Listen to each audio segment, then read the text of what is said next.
দিয়ে কেলানো উচিত। এ তোলাবাজি করতো আর লোক গুন্ডামিপনা করতো, তৃণমূলের লোক। হ্যাঁ পুলিশ গুন্ডা।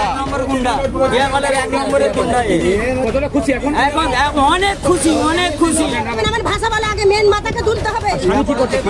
খালি তোলাবাজি করতে হবে, কি করে তোলাবাজি করে দিদিকে দিত। কোন দিদিকে?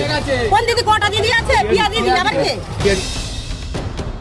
এতদিন যাদের দেখলে ভয়ে সিটিয়ে থাকতো রাজ্যবাসী, আজ তাদের কোমরে এখন দড়ি।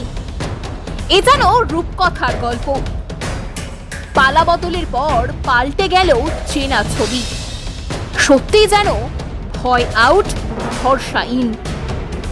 কোথাও কুখ্যাত দুষ্কৃতী, তো আবার কোথাও তোলাবাজ। অভিযুক্তদের কোমরে দড়ি বেঁধে হাফ প্যান্ট এবং স্যান্ডো গেঞ্জি পরিয়ে রাজপথে ঘোরাচ্ছে পুলিশ। বাংলায় এ ছবি বিরল।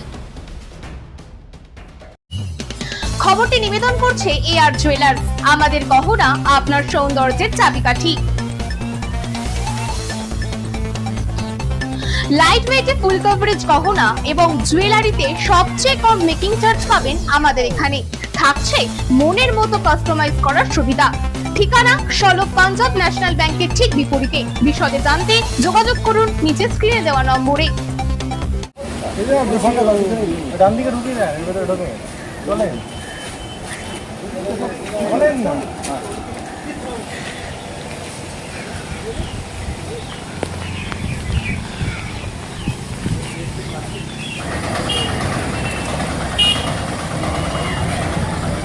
সানি, আজকে এরকম দশা কেন তোমার?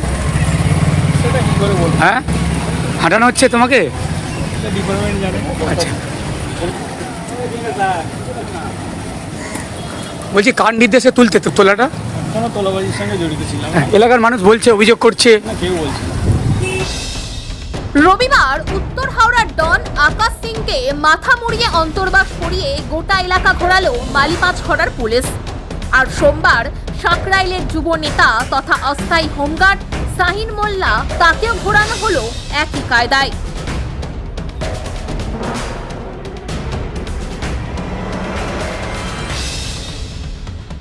দিনের পর দিন সাকরাইল এলাকায় তোলাবাজি, হুমকি, অসামাজিক কাজে মদত দেওয়ার অভিযোগ ছিল তার বিরুদ্ধে। শনিবার গ্রেপ্তার করা হয়েছিল বিধায়ক ঘনিষ্ঠ শাহিন মোল্লা ওরফে সানিকে। রবিবার হাওড়া আদালতে তোলার পর বর্তমানে সানি এখন পুলিশ হেফাজতে। আর সোমবার দুপুরে হাফ প্যান্ট পরিয়ে কোমরে দড়ি বেঁধে পাড়ায় পাড়ায় ঘোরালো পুলিশ।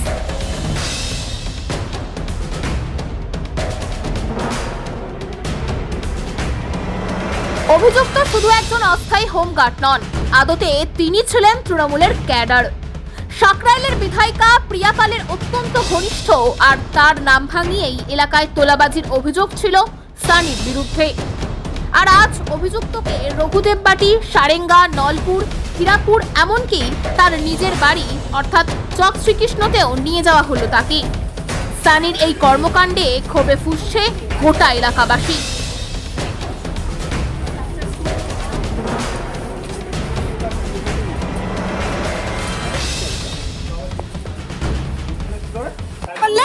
থাকতে পারবো না যদি বিজেপি হেরে যায় আমাদের এখান থেকে।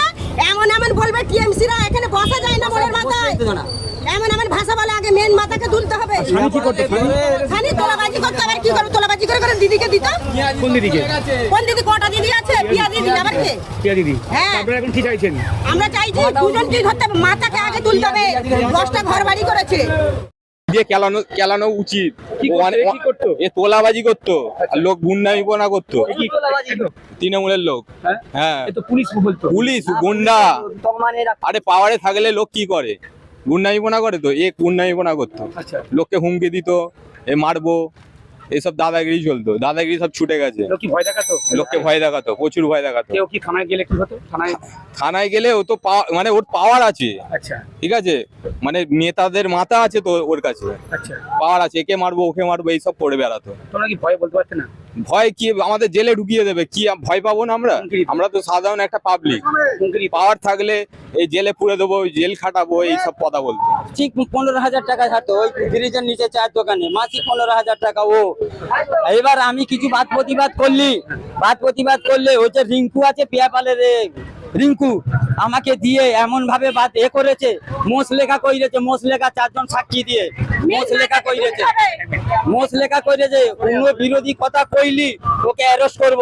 আমার থেকে আমি জানের ভয়েতে মীমাংসা করেছি, আমার থেকে 1 লাখ টাকা নিয়েছে।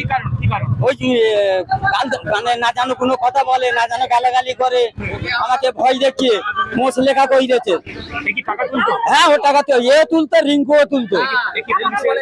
হ্যাঁ, এ পুলিশের সিভিক ভলেন্টিয়ার ছিল। মদলাকে ফোন করে তুলিয়ে আসবে, রিঙ্কু ফোন করবে, মদলাকে ধরবে, মদ কেটে নিয়ে রিঙ্কুকে দেবে, রিঙ্কুকে দিয়ে সাথে 4 জন আছে খাবে।